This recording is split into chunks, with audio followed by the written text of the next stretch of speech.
ये भी मेरे को पता है। उसका चीनी पायस का खीर का तरह उसको होता है। अरे হ্যাঁ রে, वो আমার কাজে লাগবে, সবার কাজেই লাগবে। चाय में मिल्क नहीं देता है, शुगर नहीं डालते हैं, ग्रीन टी पसंद करते हैं, ब्लैक टी पसंद करते हैं। छोटा सा एक दुकान, कितना रुपया कमाया आपको पता नहीं है। हमको बहुत लोग गाली देता है इसी के लिए, सब लोग नहीं, कोई कोई অপোজিশন।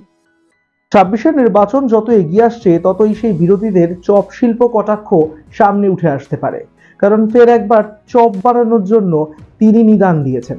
আর পাশাপাশি শুধু চপ বানানো নয়, চা নিয়েও একাধিক মন্তব্য করতে শোনা গিয়েছে তাকে। মমতা বন্দ্যোপাধ্যায় নিজেই বলেছেন যে তিনি এই চপ বানানোর বিষয়টি যখন বলেন বা চপের দোকান তৈরি করার বিষয়টি যখন বলেন, তখন বিরোধীরা মানে কিছু কিছু বিরোধীরা তাকে কটাক্ষ করেন। সবটাই বলবো আপনাদের, তবে তার আগে ছোট্ট ভিডিও দেখাবো, ভিডিওর পরে ফিরছি বাকি আলোচনা নিয়ে। দেখুন, এই যে অনেকে দেখবে সকালবেলা গরম জলের সাথে মধু খায়, তো তোমরা এরকম একটা চা বানাও না, দার্জিলিং টি দিয়ে দিলে, তার মধ্যে একটু মধু মিশিয়ে দিলে, তার মধ্যে একটু লেবু দিয়ে দিলে, ব্যাস হয়ে গেল তোমার লেমন হানি টি। আরে আরে হ্যাঁ রে, ও আমার কাজে লাগবে, সবার কাজেই লাগবে। আর একটা জিনিস হচ্ছে, চাটা এখন কেন ইম্পর্টেন্ট হয়েছে জানেন? এখন সব অর্গ্যানিক টি বেরোচ্ছে আবার, মানে দার্জিলিং টিটাই যেমন এর একটা স্মেল আছে আলাদা, তেমনি আজকাল আবার ginger tea, lemon tea, turmeric tea, there are so many. সুতরাং ওটারও একটা ব্র্যান্ডিং করুন, দার্জিলিং থেকেই এটা করতে পারেন দার্জিলিং টির নামে।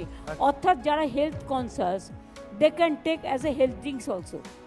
উত্তরবঙ্গ সফরে গিয়ে মুখ্যমন্ত্রী মমতা বন্দ্যোপাধ্যায় চা এবং চা শ্রমিকদের নিয়ে যেরকম মন্তব্য করছেন, ঠিক তেমনভাবে তিনি এটাও বলে দিয়েছেন যে তার বাড়ির কাছে এরকম একটা দোকান রয়েছে যেখানে চপ বানানো হয়, এবং সেই চপ বানাতে বানাতেই নাকি সেই ব্যক্তি মানে চপ বিক্রি করতে করতে 2তলা 3তলা বাড়ি বানিয়ে ফেলেছেন। ফলে এটা নিয়ে হতাশ হওয়ার কোনো কারণ নেই। যারা যারা রোজগার করতে চাইছেন, যারা যারা রোজগারের চিন্তা ভাবনা করছেন, তারা অন্তত এই প্রফেশনটা বেছে নিতেই পারেন। আর বিরোধীরা তাকে কটাক্ষ করেন সেটা তিনি একেবারে ভিডিও শুরুতে নিজেই বলে দিয়েছেন। কিছু কিছু বিরোধীরা কোট করছি, আর সেইখানে দাঁড়িয়ে তাই তিনি একেবারে সাবলীলভাবে বলেছেন যে চপ ঘুগনি এগুলো বিক্রি করলেও কিন্তু প্রচুর টাকা। আর শুধু তার বাড়ির কাছে নয়, আরেকটি দোকানের নাম বলেছেন যেখানে একই রকম প্রফেশনের সঙ্গে যুক্ত রয়েছেন ব্যক্তিরা এবং তারাও প্রচুর টাকা রোজগার করছেন। কি বলেছেন মুখ্যমন্ত্রী দেখুন। हम जो एरिया में रहता है, जो क्षेत्रों में एक छोटा से आलू चॉप, बेगुनी और वेजिटेबल चॉप का दुकान है। पता है कितना जगह है? ये हम टेबल लेके बैठे हैं ना, इससे छोटा जगह है, लेकिन वो अभी 2-3 तला करके फ्लैट बनाया। कैसे बनाया?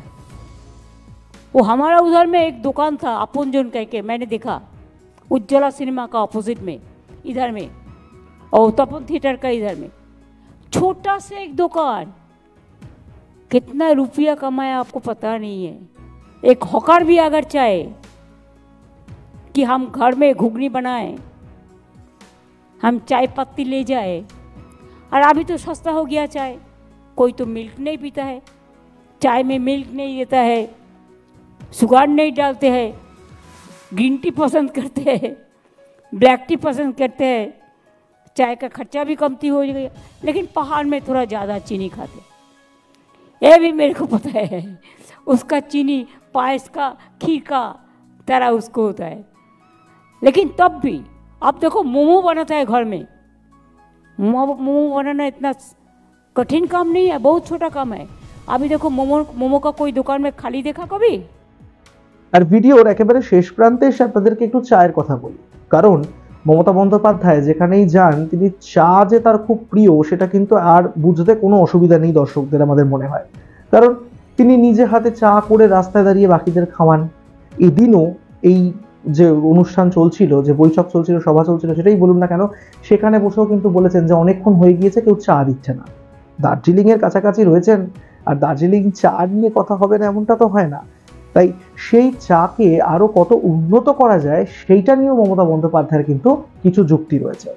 তিনি আইডিয়া দিয়েছেন, পাশে বসে রয়েছেন অরূপ বিশ্বাস, তিনিও এই আইডিয়াতে সায় দিয়েছেন।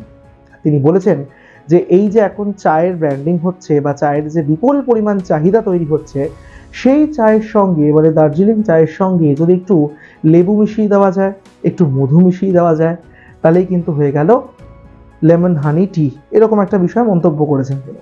আর সেটা জোর দিয়ে বলেছেন যে যথেষ্ট চলবে। দার্জিলিং টিকে সামনে এনে এরকম নানান রকম চা ব্র্যান্ডিং করা যেতে পারে। টার্মারিক চা হোক, জিঞ্জার চা হোক, মানে মার্জনা করবেন, জিঞ্জার টি, টার্মারিক টি, এরকম একটা মন্তব্য তিনি করেছেন। চা প্রিয় মুখ্যমন্ত্রী তো একদিকে বলা যেতে পারে, আবার অন্যদিকে এটাও বলা যেতে পারে যে হ্যাঁ, বিরোধীরা কিন্তু ফের একবার নির্বাচনের আগে রাজ্যের শিল্পায়ন, চাকরি, কর্মসংস্থান, এই সব কিছুর বিষয় যেরকম নির্বাচনের আগে আগেই আবার বিরোধিতা করে মাঠে নামবে, তখন কিন্তু আজকের এই প্রতিবেদনটাও আরেকবার সামনে উঠে আসতে পারে।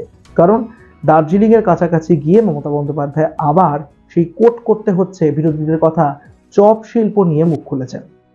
আপনারা কি মনে করেন এই কর্মসংস্থান বা মমতা বন্দ্যোপাধ্যায়ের এই যে ইনোভেটিভ আইডিয়া বা এই যে পথ বাতলে দেওয়া, এটা নিয়ে আপনারা কি মনে করেন? অত্যন্ত জরুরি সেটা আমাদের জানার। তাই কমেন্ট বক্স ফাঁকা রাখছি, সেখানে আপনারা অবশ্যই আপনাদের গুরুত্বপূর্ণ মতামত রেখে যাবেন। ভিডিওটি ভালো লেগে থাকলে লাইক করবেন, শেয়ার করবেন বাকিদের সঙ্গে। সাবস্ক্রাইব করতে ভুলবেন না আমাদের ইউটিউব চ্যানেল এক ঝলকে মিডিয়া।